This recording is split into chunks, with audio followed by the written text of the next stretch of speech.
Here we have a Gigabyte RTX Aorus 4090 graphics card that came in for repair.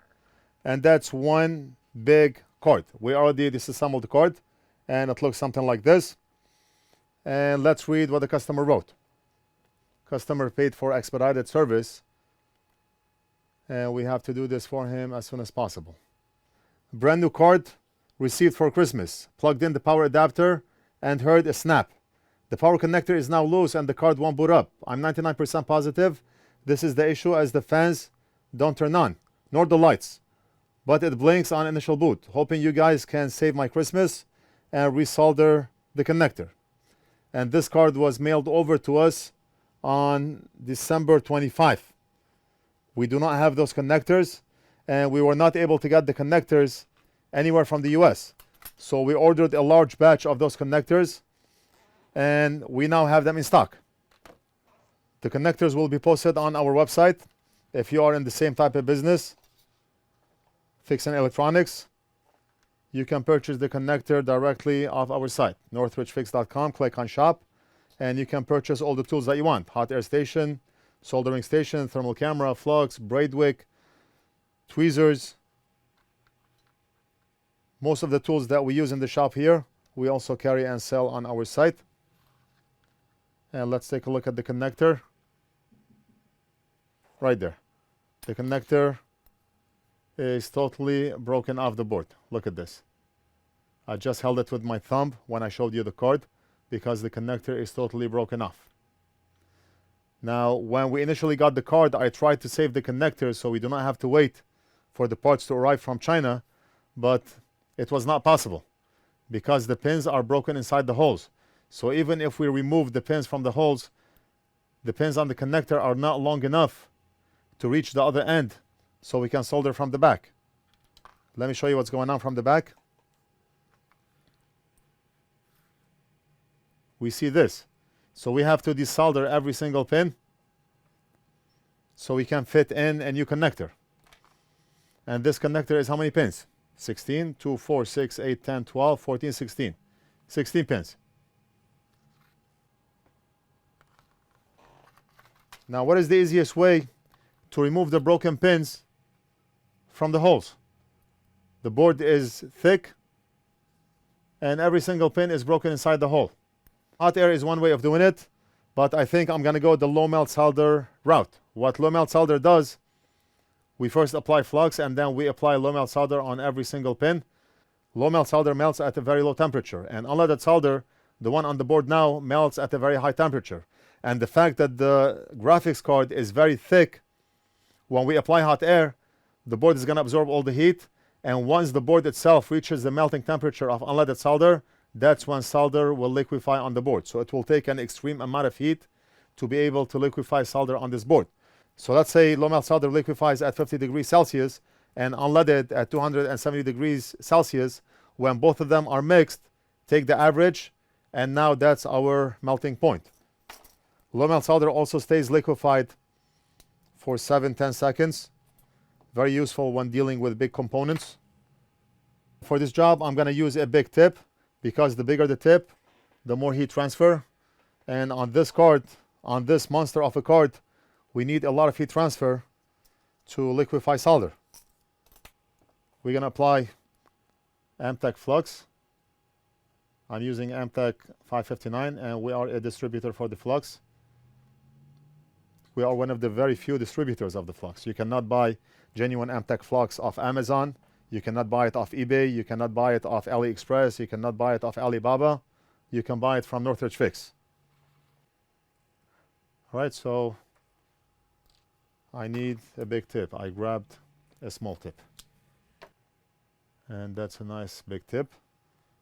It's going to provide us with a lot of heat transfer. And we want to do this for all the pins on the board, all 16 pins. So let's take some low melt. Of course, we need our fume extractor on. Do not solder without a fume extractor. That's if you care about your health.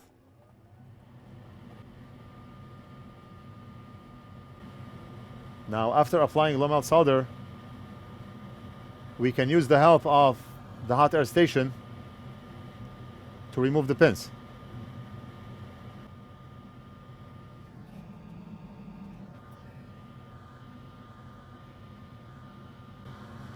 That's one thick board.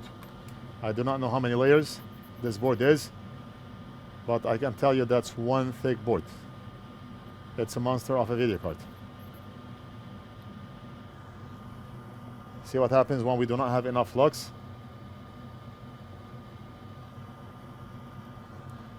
We're gonna get something like this. But now that we have flux, then solder will flow nicely to each pin. See, because I have the fume extractor on, look at the fumes. They are all getting sucked by the fume extractor. Just imagine we did not have a fume extractor. The whole room would be smoking. Because we are applying a lot of low melt and we have a lot of pins to apply solder to. Now, since we have a lot of glare and a lot of reflections, let's get rid of that. Just like that. Let me just clean up a bit so we can get rid of that yellowish black residue.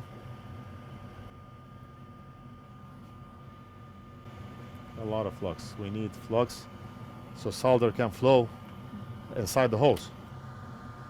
That's what we need. Now we can also use the help of hot air, but I need to turn the hot air station on. It will speed up the process. Solder on this board is like a brick wall. It does not matter how much heat you apply, the board is going to absorb all the heat. So solder is not getting the heat until the board itself reaches the melting temperature of solder. So it may seem like a basic connector, but it's going to take work. It's going to take some work to remove pins from the holes.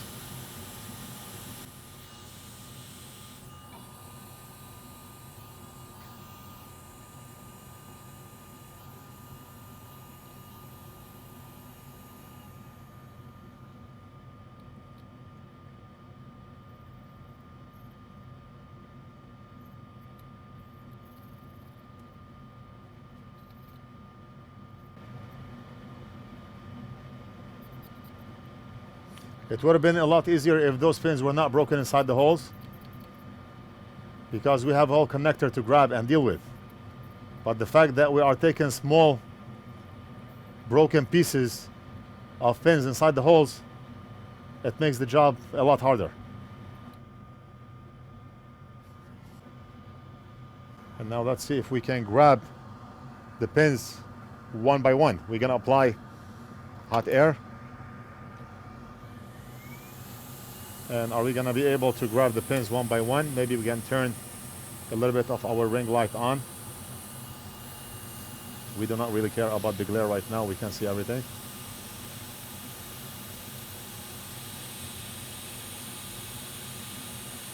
So look at this. Even with low melt solder, look at low melt solder. It already liquefied.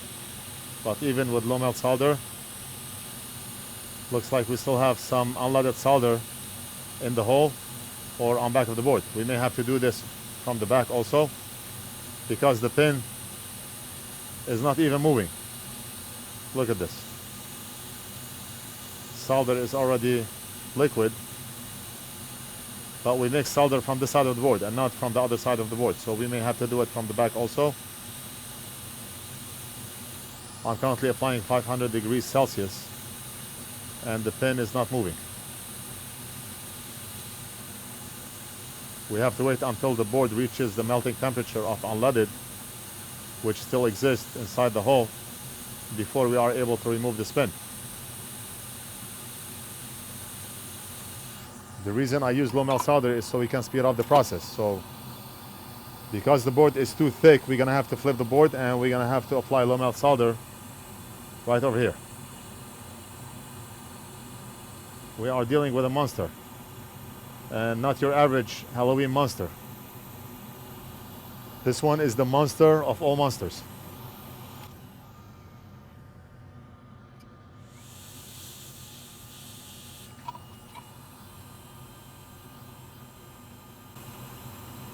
See?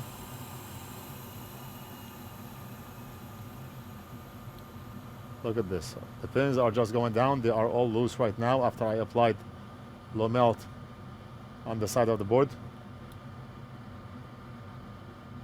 We should be able to flip the board now and grab the pins from the back.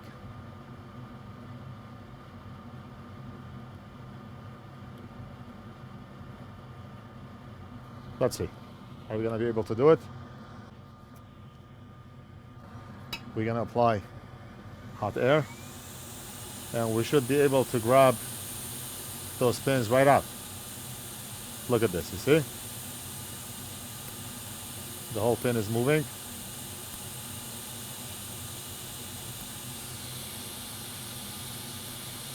But the pin is slipping. The pin is out. And the pin is out. We're going to have to do this for all 16 pins. The pin is out. And I'm telling you, without low melt solder, it's very, very difficult to remove those pins.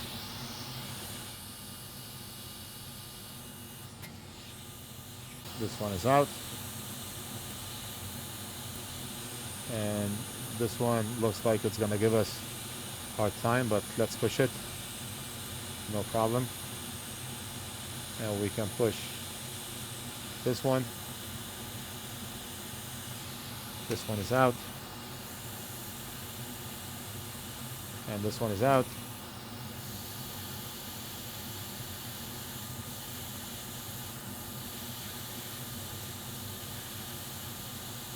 And this one is out. And we have a customer.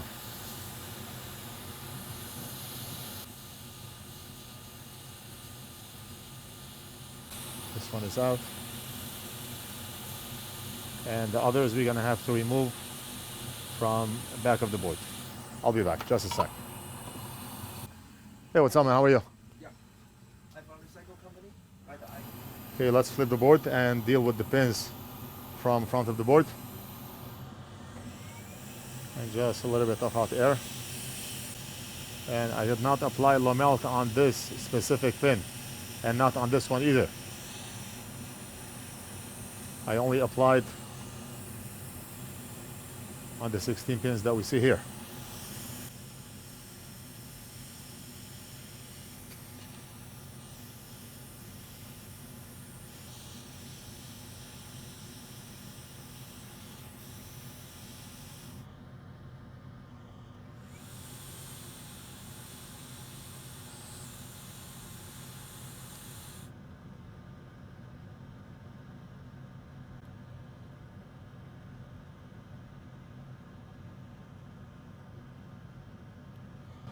Let me cut the wick.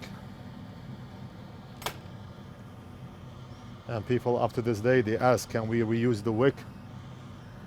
And I answered that question before. Just put the wick in your washer and dryer and you're good to go.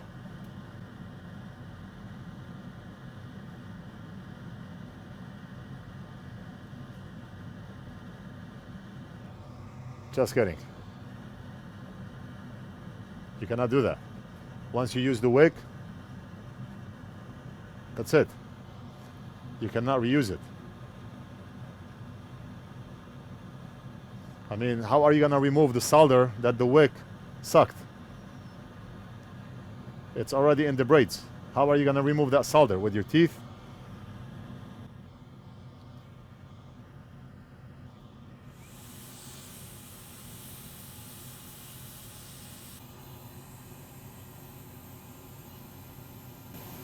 You see, we see some pins already loose from the back because we pushed them from the front. And we can remove them like this.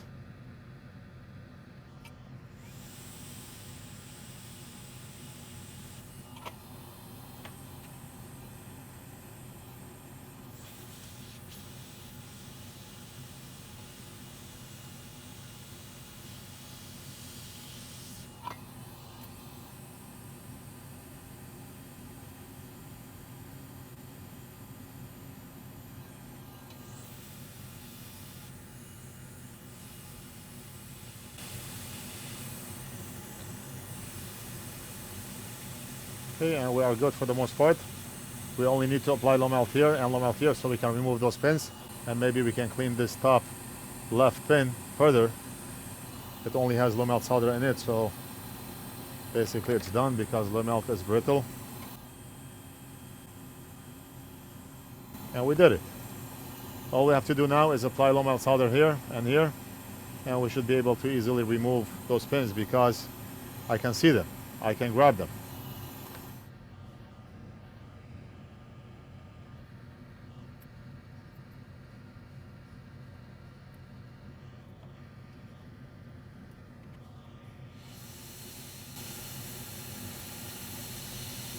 And we may have to remove this pin from the back because I think it's crooked from the back. It's bent. So we're not going to be able to pull the pin from here. The boards still want to play games. It's a gaming board, but have some respect.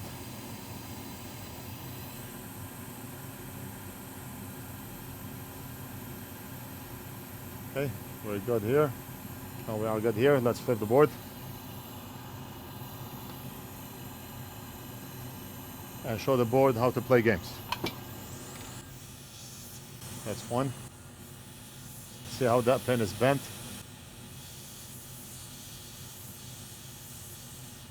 And that pin is out.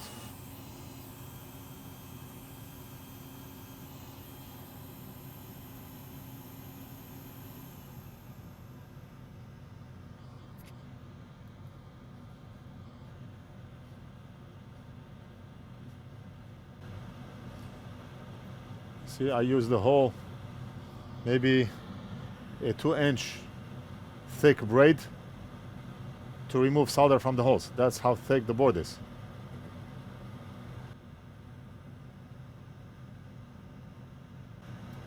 And we're good.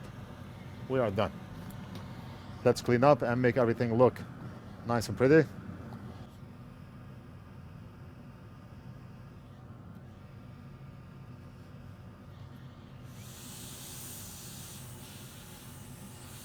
Let's flip the board, do the back.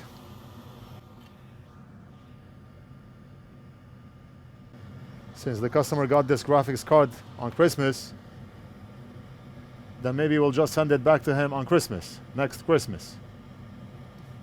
Christmas of 2023. And in the meantime, we can benchmark it, try it, play games with it. And we'll be doing the customer a favor so we can tell him how his card did.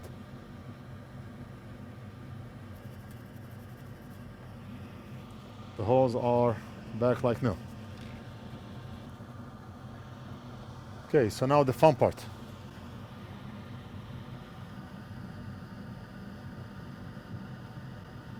What the fun part does not look like it's going to be fun.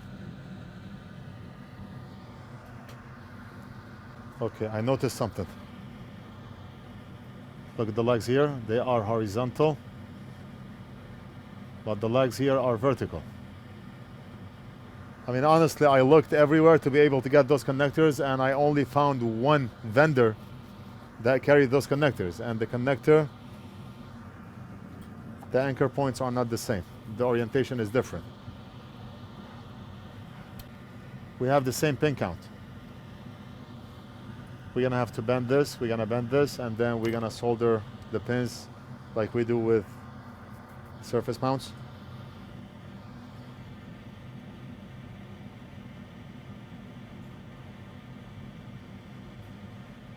We're gonna have to do it like this. And we're gonna have to do it like this. And now we can fit all 16 pins inside the holes. And the connector fit. It went in, but we have to push harder. And I cannot do it under the microscope. And success. We got the connector in, and the connector is flush. But I want to see if I'm able to solder the anchor legs, the ones that we bent. Let's go under the microscope. Right here. Now we can solder those two legs on the anchor holes. And the reason we are doing all this is because I cannot get my hands on those connectors, not from the US and not from China. This is the only vendor I found the connectors from. So we're gonna start by soldering the back. We should see all the legs from the back here. Apply flux everywhere. And we have to clean the tip from any low melt solder because we do not want to apply low melt solder. I'm currently holding the connector with my finger. I'm pushing up on it because I have the board flipped, and I'm going to secure a few pins from the back and then I can let go. Very nice. We need more solder on the soldering iron tip.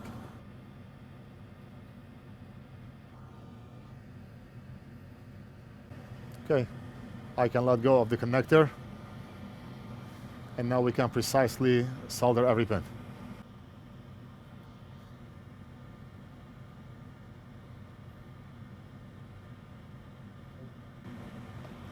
Very nice. We have 1, 2, 3, 4, 5. Let's rotate the board and make this connector better than factory. Let's turn our anti-glare light on.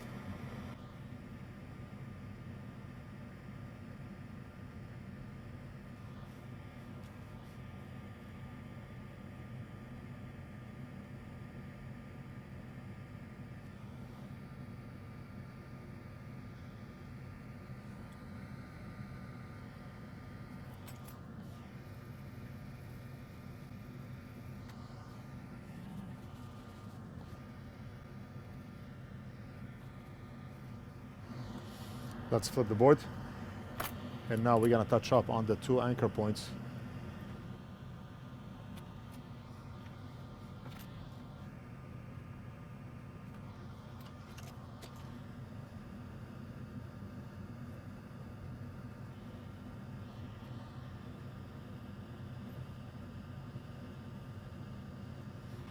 And we're done.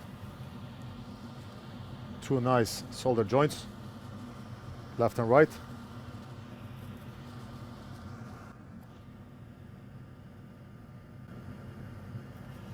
And now if we try to move the anchor point or the anchor pin, very solid and very solid.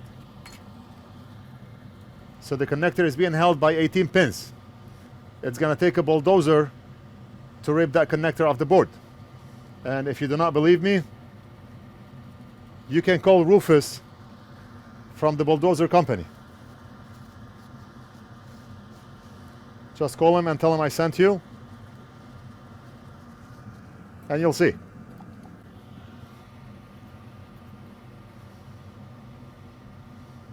The name is Rufus. The guy knows what he's doing.